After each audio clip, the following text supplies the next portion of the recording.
நேசிக்கிறேன் எங்களை அன்பின் தகப்பனே, இந்த வேலைக்காக நாங்கள் நன்றியோடு இருக்கிறோம் அப்பா. பேசுகிறவர்கள் நீங்கள் அல்ல, பிதாவின் ஆவியானவரே உங்களுக்கு பேசுகிறார் என்று சொல்லி இருக்கிறப்பா. நீ பேசும், நாங்கள் கேட்கிறோம். இந்த வார்த்தையை மன்னாவினால் அடியாளை நிரப்பி நீர் இயேசுவின் என்ப நாமத்தில் கெஞ்சி மன்றாடுகிறேன் பரமத்தாவர்களே. இன்றைக்கு நான் எடுத்துக்கொண்ட தலைப்பு, நமக்கு நடப்பது எது, எதிர்மறை செயல்களா நேர்மறை செயல்களா என்பதை வேதத்தின் அடிப்படையில் நாம் தியானிப்போம். முதலாவது விசுவாசத்தில் ஐஸ்வர்யம், அதுக்கு எதிர்மறை விசுவாசத்தில் தரித்திரம். யாருக்கு விசுவாசத்தில் ஐஸ்வர்யம் என்பது என்றால் நூற்றுக்கு அதிபதியின் செயல்கள். மத்தேயு 8ஆம் அதிகாரம் 5 முதல் 10 வசனங்கள், 13வது வசனமும் சொல்லப்பட்டிருக்கிறது. இயேசு கப்பர்நகூம் என்ற இடத்திற்கு பிரவேசித்த போதே ஒரு நூற்றுக்கு அதிபதி ஒருவன் அவரிடத்தில் வந்து, ஆண்டவரே, என் வேலைக்காரன் வீட்டில் திமிர்வாதமாய் கிடந்து கொடிய வேதனைப்படுகிறான் என்று அவரை வேண்டிக் கொண்டார். அதற்கு இயேசு, நான் வந்து அவனை சொஸ்தமாக்குவேன் என்றார். உடனே இந்த நூற்றுக்கு அதிபதி என்ன சொல்றா பாருங்க. ஆண்டவரே, 8வது வசனம், ஆண்டவரே, நீர் என் வீட்டுக்குள் பிரவேசிக்க நான் பாத்திரன் அல்ல. ஒரு வார்த்தை மாத்திரம் சொல்லும், அப்பொழுது என் வேலைக்காரன் சொஸ்தமாவார். அவருடைய நம்பிக்கை எதுல இருந்தது? ஆண்டவர் சொல்லுகிற வார்த்தையில் நம்பிக்கை இருந்தது. அதுக்கு அவன் எக்ஸ்பிளனேஷன் கொடுக்கிறான். நான் அதிகாரத்துக்கு கீழ்பட்டவனா இருந்தும் எனக்கு கீழ்பட்டு இருக்கிற சேவகரும் உண்டு. நான் ஒருவனை போவென்றால் போகிறான், வா என்றால் வருகிறான். அதே மாதிரி நீ சர்வ வல்லமை படைத்தவர், உனக்கு எல்லா அதிகாரமும் உண்டு. அதனால நீ ஒரு வார்த்தை சொன்னா போதும், என் வேலைக்காரன் சுஸ்தமாவான். இதை கேட்ட உடனே இயேசுவானவருக்கு எப்படி இருந்துச்சு? ஆச்சரியமா இருந்துச்சு.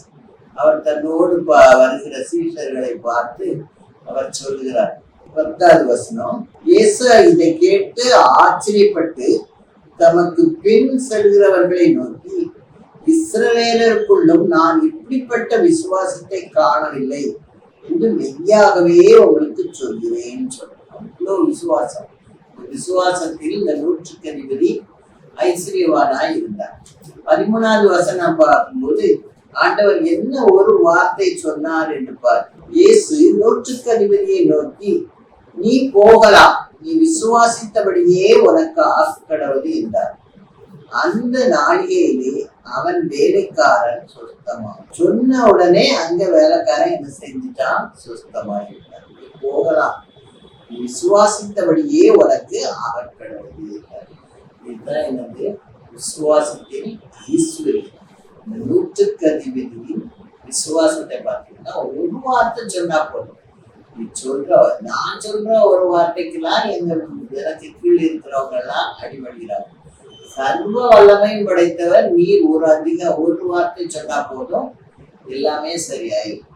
ஒரு விசுவாசம் அவ்வளவு திட்டமா இருந்ததுனால கர்த்தர் அந்த விசுவாசத்தை பார்த்து ஆச்சரியப்பட்டார். இப்படி இஸ்ரவேலர் யாருக்குள்ளும் இந்த மாதிரி விசுவாசம் இருந்தது இல்லையே என்று சொல்லி ஆண்டவர் ஆச்சரியப்பட்டு மற்றவர்களிடத்துலதான் சொல்லி அவன்கிட்ட அதுக்கப்புறம் தான் அவன்கிட்ட பேசுறாரு. நீ போகலாம், நீ விசுவாசித்தபடியே அவனுக்கு ஆகக்கிடவது என்றார். அந்த நாழிகையிலேயே அவன் வேலைக்காரன் சொஸ்தமானான். அடுத்தது என்னது? விசுவாசத்தில் தரித்திரம். அது எங்கன்னு பார்த்தீங்கன்னா, மார்க்கு 6ஆம் அதிகாரம் 1 முதல் 6 வசனங்கள்ல கொடுக்கப்பட்டிருக்கு. இயேசுவானவர் ஒவ்வொரு ஊரா போறாருங்க. அப்படி அவர் போகும்போது தன்னுடைய சொந்த ஊரான நாசரத்துக்கு போயிருக்கார். போய் தேவனுடைய ஆலயத்துல அவர் பிரசங்கம் பண்றார். அப்படி அவர் பிரசங்கம் பண்ணும்போது அவருடைய பிரசங்கத்தை கேட்கிறவங்க எல்லாம், இவன் தச்சனுடைய மகன் அல்லவா, எப்படி சொல்றாங்க பாருங்க. 6ஆம் அதிகாரம் 3ஆம் வசனத்துல, இவன் தச்சன் அல்லவா, மரியாளுடைய குமாரன் அல்லவா, யாக்கோபு, யோசே, யூதா, சீமோன் என்பவர்களுக்கு சகோதரன் அல்லவா? இவன் சகோதரிகளும் இங்கே நம்மிடத்தில் இருக்கிறார்கள் அல்லவா என்று சொல்லி அவரை குறித்து இடர்கள் அடைந்தார்கள். அப்ப இயேசுவானவர் அதை கேட்டு எந்த தீர்க்கதரிசியும் தன் ஊரிலும் தன் இனத்திலும் தன் வீட்டிலுமே அன்றி வேறெங்கும் கனவீனம் அடையான். அதனால அவரை கிட்ட கொண்டு வந்த நோயாளிகள் மீது ஆண்டவர் கை வைத்து அவர்களுக்கு மட்டும்தான் சுகம் கிடைத்தது. மற்றபடி அங்கே எந்த விதமான அற்புதமும் ஆண்டவர் அங்கே செய்யவில்லை. இதுதான் இதுல சொல்லப்பட்டிருக்கிறது 5-6 வசனங்கள். அவர் சில நோயாளிகள் மேல் கைகளை வைத்து அவர்களை குணமாக்கினதே அன்றி வேறொரு அற்புதமும் செய்யக்கூடாமல் அவர்களுடைய அவிசுவாசத்தை குறித்து அவனுடைய விசுவாசத்தை குறித்து என்ன செய்தார் ஆண்டவர்? ஆச்சரியப்பட்டார். அதே மாதிரி இந்த நாசரத்து ஊர் மக்களுடைய அவிசுவாசத்தை குறித்து ஆச்சரியப்பட்டு கிராமங்களிலே சுற்றி தெரிந்து பிறகு உபதேசம் பண்ணினார். இப்படிதான் ஆண்டவர் என்ன செய்தார்? அந்த மக்களிடத்துல அவர்களுடைய அவிசுவாசத்தை குறித்து எச்சரிக்கிறார். விசுவாசம் உள்ளவர்களா இருந்தால் என்ன செய்யலாம்? எல்லா காரியத்தையும் செய்யலாம். ஆனா இப்படி விசுவாசம் இல்லாமல் இருந்தீங்கன்னா உங்களால ஒண்ணுமே தேவனிடத்திலிருந்து எதையும் என்ன செய்து கொள்ள முடியாது, பெற்றுக்கொள்ள முடியாது. ஆனால் நமக்கு ஏற்படுகிற 2 விதமான செயல்கள் வரும். ஒண்ணு நேர்மறையான செயல், அது விசுவாசத்தில் ஐஸ்வர்யம். இன்னொன்னு விசுவாசத்தில் தர்க்கம். நம்ம ஐஸ்வர்யத்துக்கு 100% விதியை பற்றி பார்த்தோம். தர்க்கத்திற்கு நாசரேத்து ஊர் மக்களை பற்றி பார்த்தோம். நாம் எப்படிப்பட்டவர்களாக இருக்கிறோம்? நாம் 100% அதிபதி போல கர்த்தருடைய வார்த்தையின் மீது நம்பிக்கை உடையவர்களாக இருக்கும் பொழுது ஒரு வார்த்தை நம்ம என்ன செய்யப்படும்? சுகமாக்க வல்லமையுடையதாக இருக்கும். அடுத்தது பூரண விசுவாசம். அதான் கடுகு விதை அளவு விசுவாசம் இருந்தாலே போதும்னு ஆண்டவர் சொல்றாரு இல்லையா?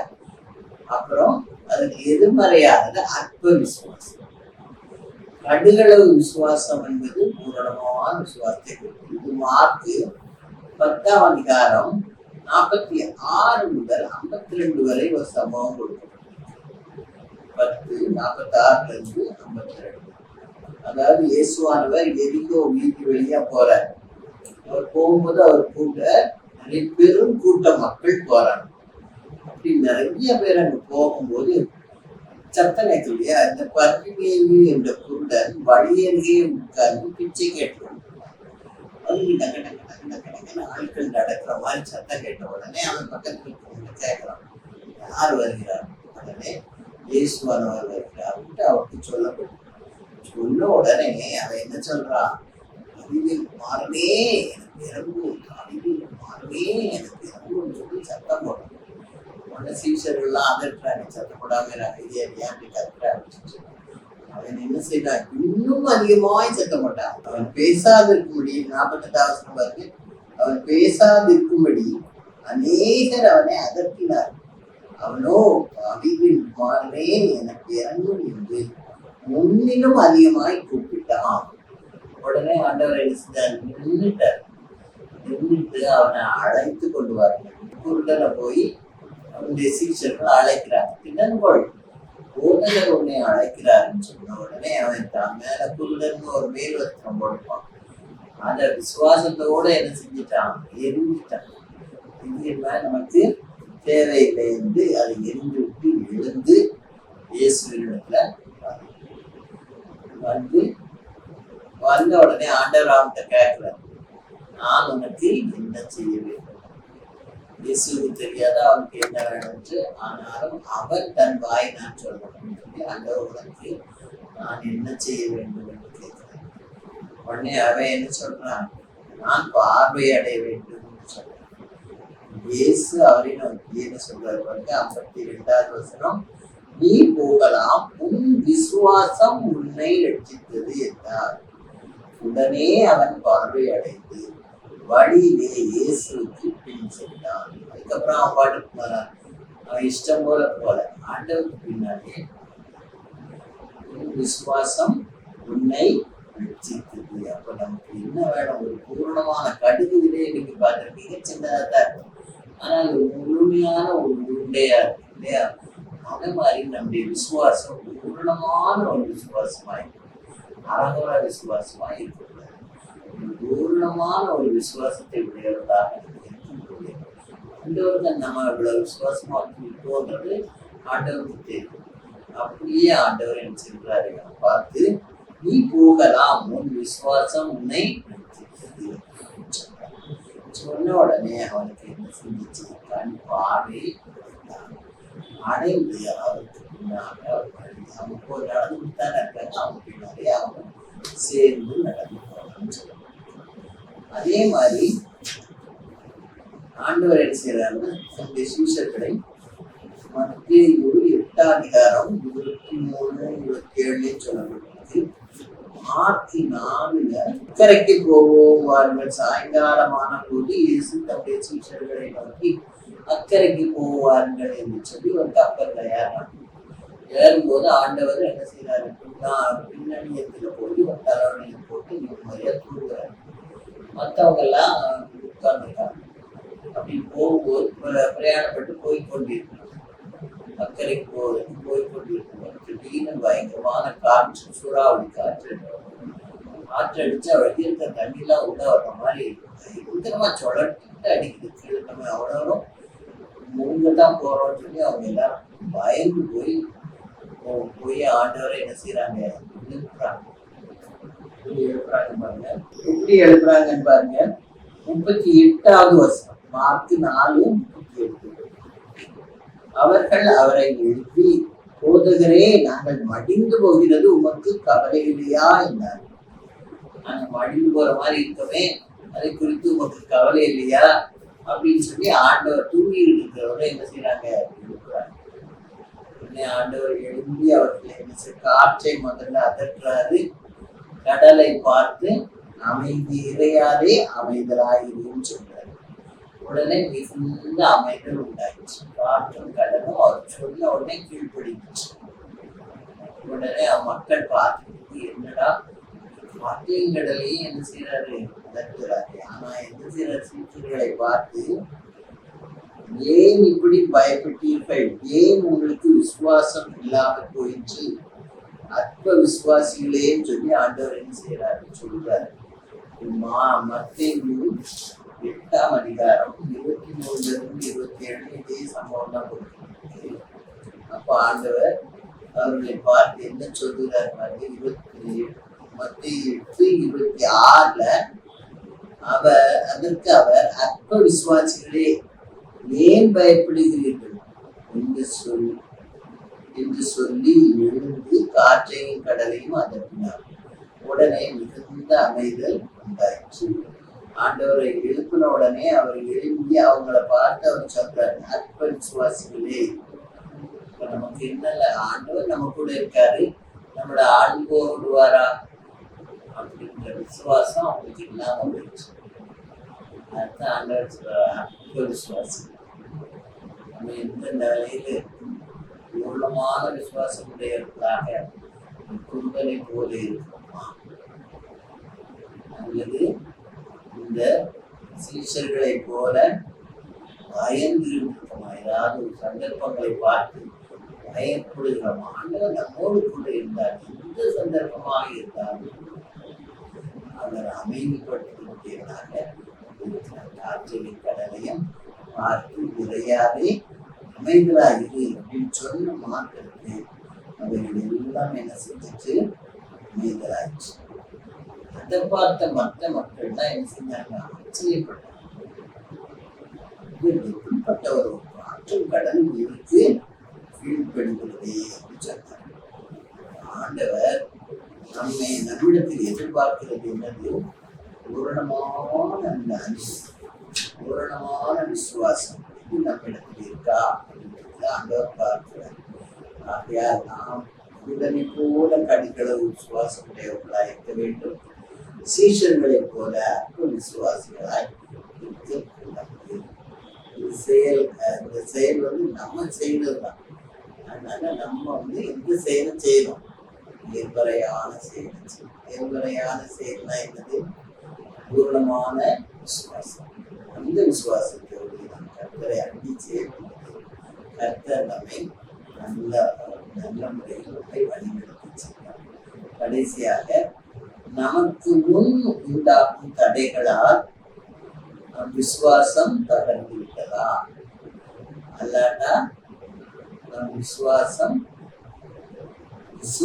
அதை என்ன செய்த? தடையை தகர்த்திருந்தா. எதிர்மறையான தடையை பார்த்து நம்ம விசுவாசத்தை இழக்கிறோம். தகர்ந்த விசுவாசமா? அல்லாட்டா தடையை இந்த விசுவாசம் என்ன செய்து தகர்த்து. அடுத்து நமக்கு உதாரணமா நம்ம எதை பார்த்துக்கலாம்?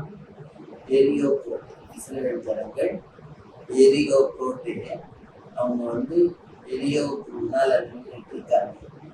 முன்னால எரியோ கோட்டை, பின்னால பார்வோனுடைய சேனை. அதெல்லாம் பார்வோனுடைய சேனை எல்லாம் அழிஞ்சிச்சு.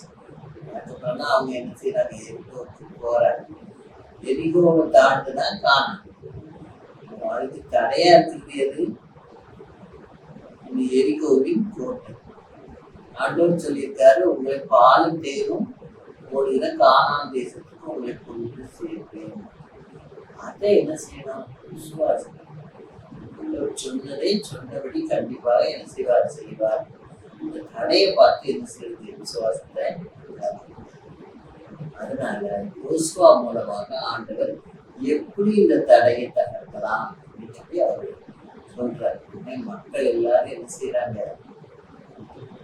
யோசுவா சொல்றதை கீழ்ப்படிவோம்னு சொல்லி நம்ம எல்லாரும் அவனுடைய சொல் கேட்கிறவர்களாக மாறிவிட்டார்.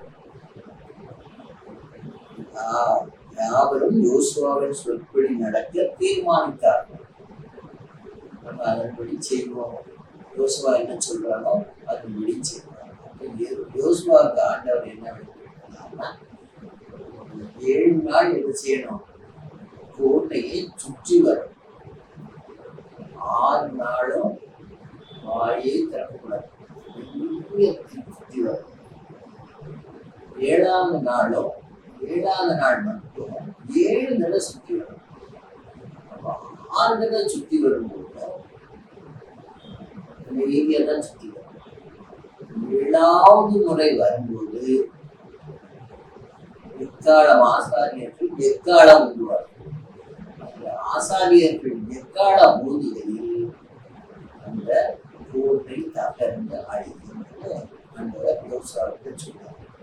அந்த யோசுவா அந்த மக்கள் எடுத்து சொல்லுகிறார். அவர்கள் தான் தீர்மானித்து விட்டார்கள் யோசுவா சொல்லிட்டு செய்யணும். அதனால அவர்கள் விசுவாசத்தோடு டெய்லி என்ன செய்யறாங்க? ஒரு தடவை சுத்திட்டு போய் அவங்க பாடையிட்டு இப்படி 7ஆவது நாள் சுற்றும் போது மட்டும் 6 தடவை சுற்றுறாங்க. ஒருத்தர் என்ன செய்ய மாட்டாங்க? பேச மாட்டாங்க. 7 தடவை சுத்தம். 7ஆவது நாள் 6 தடவை சுத்து வரைச்சாங்க. அதே போல 7ஆவது சுத்தும் போது எக்காலம் ஊதுகையில் எல்லாரும் என்ன சொல்றாங்க? ஆர்ப்பரித்தாங்க. இது யோசுவா 6ஆம் அதிகாரத்துல கொடுக்கப்பட்டிருக்கு. யோசுவா 6ஆம் அதிகாரத்துல நம்ம பார்த்தோம்னா, ஜனங்கள் மரங்களை நோக்கி ஆர்ப்பரியும் பட்டணத்தை கர்த்தர் உங்களுக்கு ஒப்பு கொடுத்தார். ஆனா இங்குள்ள ஒன்னையும் எடுக்கக்கூடாது. வெள்ளியும் பொண்ணு மட்டும் கட்டக்கூடியது, அதை மட்டும் எடுக்கலாம். மற்றபடி இது எல்லாத்தையும் சுட்டு எடுத்து போட்டுடணும்னு சொல்லி ஆண்டவர் சொன்னார். அதேபடி யோசுவா மக்கள் இடத்துல சொல்லி அதேபடி அவர்கள் என்ன செய்யறாங்க? எரியோ கோட்டைய சுற்றி 7ஆவது முறை வரும்பொழுது ஆர்ப்பரித்து அந்த எரியோ கோட்டை அதிர்ந்தது, உடைந்தது. உடனே அப்படியே வழிமுண்டாயிற்று. வெளியே சுத்திட்டு இருக்கிற மக்கள் எரியோக்குள்ள போய் எரியோ மக்களோ சண்டை கொண்டு அவர்கள் எல்லாம் வீழ்த்தி எரியோவை எரித்தார்கள். அப்படி அவர்கள் எரியோவை மேற்கொண்டார்கள். இந்த கீர்த்தியோருக்காக நான் கர்த்தருடைய கீர்த்தி எல்லா இடமும் பரவிச்சு. அப்ப நமக்கு அந்த தடைகளை தகர்க்கக்கூடிய விசுவாசம் இருக்கிறது. யோசுவாக்கு ஆண்டவர் சொன்னதை மக்களுக்கு சொல்லும்போது அவர்கள் எல்லாரும் விசுவாசித்தார்கள், சொற்படி கேட்டார்கள். அப்படியே அவர்கள் அமைதியா சுற்றினாங்க. ஏதாவது முறை சுற்றும் போதுதான் ஆட்பட்டு ஒருபோல ஆட்பட்டார்கள். ஒருபோல ஆர்ப்பட்டதுனால அது கட்டினாங்க. மதில் சுவர் என்ன செஞ்சிச்சு? அசைஞ்சிச்சு. அசைஞ்சு கீழே போட்டு அது மாட்டு வண்டி மேல போற மாதிரி இருக்கும். அவ்வளோ அழகான மதிர்ச்சுவர். அந்த மதிர்ச்சுவர் அசைஞ்சு உடஞ்சி விழுந்துச்சு. உடனே இவங்க எல்லாரும் என்ன செஞ்சாங்க? போக முடிச்சு. போய் அங்குள்ள மக்களை எல்லாம் சூறையாடி அவர்கள் கொண்டு தீப்பிடியாக்கி எரிகோவை பிடித்தனர். அதுக்கு மேல ஆண்டவர் தங்கமும் வெள்ளியும் என்னுடைய ஆலயத்துக்கு பொக்கிஷமாக வளர்ந்து எல்லாத்தையும் என்ன செஞ்சிருக்காரு? அதே மாதிரி அவர்கள் செய்து எரிகோவை அடுத்தாப்புல நம்ம பார்க்கும்போது தடைகளால் நம்முடைய விசுவாசம் எப்படி தகர்க்கப்பட்டது என்று பார்க்கும்போது இதுக்கு உதாரணமாக எதை சொல்லலாம்னா, இஸ்ரவேல் ஜனங்கள் கானான் தேசத்துக்கு முன்னால் நிற்கிறாங்க. இன்னைக்கு கானான் எப்படி இருக்கு அப்படின்னு சொல்லி மோசை என்ன போய் பார்த்துட்டு வாங்க எப்படி இருக்குதுன்னு சொல்லி அப்படின்னு சொல்லி கோத்திரத்துக்கு 12 கோத்திரம் தானே இஸ்ரவேல், அதெல்லாம் ஒரு கோத்திரத்துக்கு ஒருவர் வீதம் 12 பேரை என்ன செய்யறான்? ஒவ்வொருத்தரையும் ஒவ்வொரு பக்கம் போய் நீங்க உள்ள போய் பாருங்க, எப்படி கானான் தேசம் ஆண்டவர் சொன்ன மாதிரி இருக்கா, போய் பாருங்க, நம்ம எல்லாம் இந்த வழியா போனா ஈஸியா இருக்கும்ன்றதுனா நீங்க பார்த்துட்டு வாங்கன்னு சொல்லி அவங்க 12 பேரை அனுப்புவோம். 12 பேரை போறாங்க. போய் 40 நாள் சுற்றிட்டு 40வது நாள் எல்லாரும் வந்துடணும். அப்படி வரும்போது அது திராட்சை பாடம். அதனால 2 பேர் சேர்ந்து ஒரு கம்பு வச்சு ஒரு திராட்சை பாலையே தூக்கிட்டு வராங்க. இவ்வளோ செழிப்பான இடம், பாலும் தேன் ஓடுகிற இடம் தான். மீதி 10 ஆட்களும் யோசுவாவையும் காலேபையும் தவிர மீதி 10 பேர் என்ன சொல்றாங்கன்னா, இங்க நிறைய அடிப்பான கோட்டைகள் இருக்கு, விவிலிய வீடுகள் இருக்கு, அங்க வசிக்கிற மக்கள் நிறைய பேர் ஏனோக்கியர்னா ராட்சதர். அவங்க முன்னால நம்ம ஒரு வெட்டுக்கிளி மாதிரி இருக்கோம். அதனால அவங்களை நம்மளால மேற்கொள்ளவே முடியல. ஆண்டவர் சொன்ன வாக்குத்தத்தம் என்ன? உங்களை பாலும் தேனும் ஓடுகிற கானான் தேசத்துக்கு உங்களை கொண்டு போய் சேர்ப்பேன். ஆண்டவர் நம்பாதவங்களாம் அழிச்சிட்டாரு. இவங்க ஆண்டவர் சொல்றது கேட்காங்கன்னு சொல்லிட்டு ஆண்டவர் கானான் வரைக்கும் பிறந்தாச்சு. இப்போ இவங்க உள்ள அனுப்புறாரு. அனுப்பும் போது 10 பேர் என்ன சொல்றாங்க? நம்ம முன்னால வெட்டுக்கிளிகள் போல இருக்கும், ஆனால் நம்மளால அதை மேற்கொள்ளவே முடியாது சொல்லும்போது யோசுவாவும் காலேபும் என்ன சொல்றாங்கன்னா, அப்படிலாம் கிடையாது. ஆண்டவர் என்ன செய்யறாரு? நம்மள நிச்சயமா எண்ணாகவும் 13ஆம் அதிகாரம் 17 இருந்து 20 வரைக்கும் சொல்லப்பட்டு போக சொல்றாரு.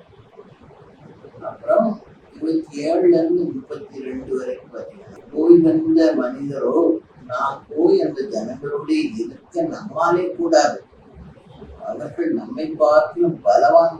தேசம் தன் குடிகளை பட்சிக்கிற தேசம். நாங்கள் அதிலே கண்ட ஜனங்கள் எல்லாரும் பெரிய ஆட்கள். இங்கே ராட்சத பிறவியான ஏனோக்கின் குமாரராகிய ராட்சதரையும் கண்டோம். நாங்கள் எங்கள் பார்வைக்கு வெட்டுக்கிளிகளை போல் இருந்தோம், அவர்கள் பார்வைக்கும் அப்படியே இருந்தோம் என்று சொல்லி இப்படி இஸ்ரவேல் புத்திரருக்குள்ளே தங்களை சுற்றி பார்த்து வந்த தேசத்தை குறித்து துச்செய்தியை பார்க்கலாம். உங்களுக்கு விசுவாசம் இல்லை, அடுத்தவங்களையும் கேட்டாங்க. உடனே அவங்க எல்லாரும் என்ன செய்ய ஆரம்பிச்சிட்டாங்க? நம்ம எல்லாரும் யாரெல்லாம் எகிப்துக்கு வாருங்க, என் கூட வாங்க அப்படின்னு சொல்லி கொஞ்சம் வேலை சேர்த்துக்கிட்டு அவங்க எகிப்தை நோக்கி பிரயாணம் பண்ண வாழ்க்கை இவ்வளவு கஷ்டப்பட்டு ஆண்டவர் வராதற்கு வழியா அவர்களை கூட்டிக் கொண்டு நானும் தேசத்திற்குள்ள நுழையிறதுக்கு அந்த தடைகளெல்லாம் விலக்கி காணாமக்குள்ள போவதற்கு வந்து நிற்கும் போது இந்த மக்கள் என்ன செய்யறாங்க, பின்னிட்டு பார்த்து நம்ம ஏற்றுட்டு போறோம் அப்படின்னு சொல்லும்போது ஆண்டவர் என்ன செய்தாரா, அவங்க 40 நாள் சுத்திட்டு வந்தாங்கல்ல, 40 வருஷம் அந்த மக்களை எல்லாம் யாரெல்லாம் விசுவாசிக்கலையோ அவங்களெல்லாம் சுத்த வச்சுக்கணும். அவங்க எல்லாரும் மடிந்த பின்பு அவங்க சந்ததியாரை மாத்திரம்தான் எங்க அனுப்புவேன், நான் அனுப்புவேன். எல்லாரையும் அழிக்க போறேன் பாரு. ஆனா மோசே பிறப்புல 2 தெரிஞ்சுவான். இப்படி நீ அழிச்சிட்டீங்கன்னா ஏற்கனவே இந்த மக்களை கூட்டிட்டு வந்து எல்லாரையும் அனாதைக்குள்ள அழிச்சு கூடதான் சொல்லுவாங்க. இப்படி இருக்கக்கூடாதுன்னு சொன்னதுனால ஆண்டவர் அவருடைய வார்த்தையை கேட்டு யாரெல்லாம் அவரை துக்கப்படுத்தி அவரை விசுவாசிக்காம இருந்தாங்களோ அவர்களை எல்லாரும் அனுப்பி வைத்து அவர்களுடைய சந்ததிகளை மாத்திரம் காண பேசிய கர்த்தர் அவர்களுக்கு கொடுத்தார். அவங்களுக்குள்ள விசுவாசம் அவர்களுக்கு கர்த்தர் பேசுகிறார். நமக்கு விசுவாசம் அதே பார்த்து என்ன செய்யக்கூடாது, வரவே கூடாது. தடத்திலே தாண்டி நம்ம எப்படி போக முடியும் அப்படின்னு சொல்லி நினைச்சவங்க எல்லாம் என்ன செஞ்சிட்டாங்க, ஆனந்தத்தில் அழைக்கப்பட்டாங்க. யாரெல்லாம் நினைக்கல அப்படின்னு சொன்னா யோசுவாவும் காலேபும் அவங்களோடு சேர்ந்து அவங்களுடைய சந்ததி இவங்க மாத்திரம் தான் என்ன செஞ்சாங்க, இந்த கானானுக்குள் பிரவேசித்தார். அந்த கிருபையை கர்த்தர் அவர்களுக்கு கொடுத்தார். அதனால நம்ம எப்படிப்பட்டவர்களாக இருக்க வேண்டும் பார்க்கும்போது ஆண்டவர் சொல்ற தடையை கண்டு பயப்படக்கூடாது. தடையை கர்த்தர் கொடுக்கும்போது கர்த்தர் நமக்கு விசுவாசத்தை கொடுப்பார்.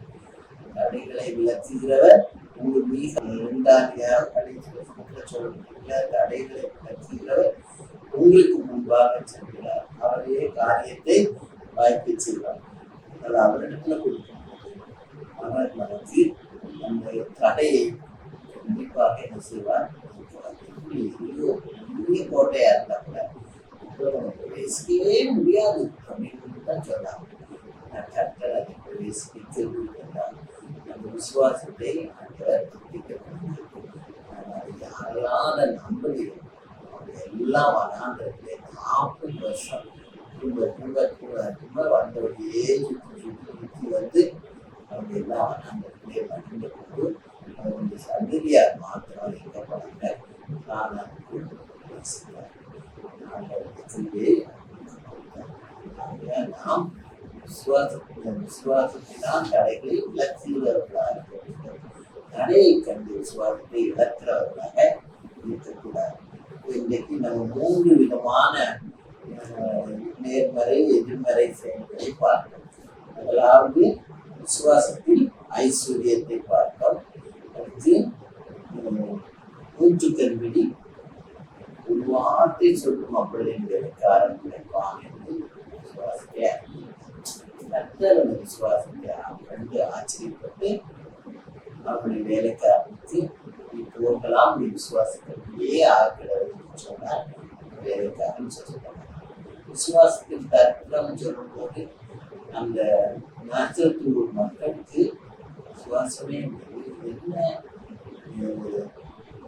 பிரசங்கம் அதிகாரத்தோடு பண்றானே, லட்சம் தானே, மரியாள் ஏழை பெண்ணாயிட்டு அந்த மரியாளுடைய மகன் தானே, கூட பண்றவங்களாம் நம்ம கூட இருக்காங்க, இது என்ன பெரிய கடவுள் மாதிரி பேசுறாங்க சொல்லி அவங்களுக்கெல்லாம் அவனுக்கு இயேசுவை கொடுத்து தவறான எண்ணங்கள் வந்து அதனால ஆண்டவரால் அந்த இடத்துல வேற எந்த விதமான அற்புதங்களும் செய்ய முடியாமல் போயிருக்கு. அப்படி மக்களுடைய விசுவாசம் அற்புதத்தை என்ன செய்து தடை செய்யும். அதனால அந்த ஊர் மக்கள் விசுவாசத்தில் தடுக்கிறதாய் இருந்தார்கள். அடுத்தாப்புல நம்ம பார்த்தோம்னா கடுகளவு விசுவாசம், பூர்ண விசுவாசம். பூர்ண விசுவாசம் பகிமை கூட்டலுக்கு இருந்துச்சு. கத்தி கூட்டம் கேட்டார், போயிட்டு வான் அழைச்ச உடனே அவன் சந்தோஷமா தன்னோடு இருந்த உடலில் மூடி இருந்த அந்த போர்வையை கலத்து இருந்து விட்டு ஆண்டவர்களுக்கு வந்தான். ஆண்டவரோட நான் என்ன செய்யணும்னு கேட்கும்போது அவன் என்ன சொல்றான், பார்வை அடைய வேண்டும். விசுவாசித்தபடியே நமக்கு ஆகிறது சொன்ன உடனே அவருக்கு சோகமாயிட்டு கண் பார்வை அடைந்தவங்க வேற எங்கேயும் போகல, அதையே பின்பற்றி இந்த மாதிரி ஒரு விசுவாசம் நமக்கு. அடுத்து அற்ப விசுவாசம். ஸ்ரீஷர்களை போல நம்ம பயந்து சூழ்நிலையை கண்டு பயப்படாது, பயந்து ஆண்டவரை என்ன செய்யுது, நம்மளும் பயந்து ஆண்டவர் போய் தூங்கிட்டு இருந்தவரை விழிப்பு நம்ம மனிதர்கள் கவலை இல்லையா ஆண்டவர் வந்து அவங்கள பார்த்து அர்த்தம் சொல்றாங்க, விசுவாசிகளே ஏன் பயப்பட்டீர்கள், நான் தான் அவங்க கூட இருக்கிறேன், ஏன் பயப்படுறீங்க அப்படின்னு சொல்லி கடலையும் காற்றையும் என்ன செய்யறாரு அதட்டுகிறார். அப்படி ரெண்டு அமைதியாயிடுச்சு. உடனே கற்கள் இல்லாமா கல்வி செய்வதற்கு சொல்லி, அதனால அப்படிப்பட்ட நிலைக்கு நம்ம போகக்கூடாது. நமக்கு விசுவாசம் விசுவாசம் தகர்ந்த விசுவாசமா தகர்க்கும் விசுவாசமா, நம்முடைய விசுவாசம் எப்படிப்பட்ட விசுவாசமாயிருக்கு என்று நம்ம தியானித்தோம். ஏனென்றாலே இந்த வார்த்தைகள் உண்மையை நமக்கு ஆசீர்வாதம் கொடுப்பாராக. தலை தாழ்த்தி ஜெபிப்போம். எங்களை நேசிக்கிறே எங்கள் அன்பின் தகப்பனே, இந்த வேலைக்காக நாங்கள் நன்றியோடு கொடுக்கிறோம் அப்பா. உண்மை சோதரிக்கிறோம் கர்த்தாவே. ஆண்டவரே, நாங்கள் எதிர்மறையான செயல்களையும் நேர்மறையான செயல்களையும் செய்கிறவர்களாய் விசுவாசத்தில் இருக்கும் பொழுது கர்த்தாவே பாருங்களாய் எங்களை மன்னித்து நாங்கள் எப்பொழுதும் பிரியமான முறையிலே கர்த்தாவே பூர்ண விசுவாசத்தோடு கடந்து செல்ல கிருபை செய்கிறோம் அப்பா.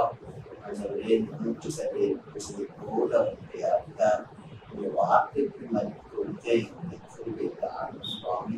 நன்றி தகப்பனே. அந்த குருதலை போல முழுவதுமாக சார்ந்து விசத்துக்காக இருக்கும் பொழுது கிருபை செய்கிற தேவனாயிருப்பா. ஆண்டவரே, அந்த இஸ்ரவேல் ஜனங்கள் ஆண்டவரே சொன்ன வார்த்தைக்கு கீழ்ப்படிந்து அவர்கள் எரிகோ கோட்டையை சுற்றி வந்து எரிகோ மறு உடனே போகும் உங்களுடைய செல்ல மேற்கொள்ளவும் அவர்களுக்கு கிருபை தந்தினப்பா. ஆண்டவரே, எங்களுக்கு அப்படிப்பட்ட ஒரு விசுவாசத்தை தந்து ஆண்டவரை மோகத்தோடு நாங்கள் ஜீவிக்க எங்களை கிருபையாய் காத்துக்கொள்ளும். ஆண்டவரே, இந்த இஸ்ரவேல் முத்தாக்கள் செய்த மாறி கர்த்தாவை ஆண்டவரே நீர் கொண்டு போய் சேர்ப்பேன் காணாமல் என்று சொல்லி விசுவாசியாமல் கர்த்தாவை நம்மளால் இது கூடாது. அந்த மாதிரி மக்களுக்கு முன்பாக நம்மளால் இருக்கவே முடியாது. அவர்கள் பலசாலிகள், அவர்கள் ஏனோக்கிய அவர்களுக்கு முன்பாக நம்ம எட்டுப்பீர்கள் போல இருக்கிறோம், நம்மளால் முடியவே முடியாது என்பது நம்மளை நம்பாமல் தங்களுடைய பலத்தை தங்களை நினைத்து கர்த்தாவே பின்மாற்றத்திற்கு போனது போல கர்த்தாவே வாரை பெற்றுக் கொடுக்கிறவர்களாய் யாரோடு நாங்கள் உண்மை மாத்திரம் சார்ந்து வாழ செய்யும் அப்பா. நீ கொடுத்து இந்த செய்திக்காக நன்றி அப்பா. நீ கேட்ட ஒவ்வொருவரும் நீக்கப்பட நீர்க்கை செய்யும் விசுவாசத்தில் எப்படிப்பட்ட விசுவாசமுடையவர்களாய் நாம் நிற்க வேண்டும் என்பதை கற்றுக்கொள்ள தேவையை தந்தி அதற்காக மக்கள் நன்றி செலுத்துவோம். ராஷ்டிரிக்காக நான் ஜெபிக்கிறேன். என்னுடைய காரியங்கள் எல்லாவற்றையும் நீ பொறுப்பெற்றுவதற்காக உணர்ந்து நீ காத்து இயேசுவின் நாமத்தில் கெஞ்சி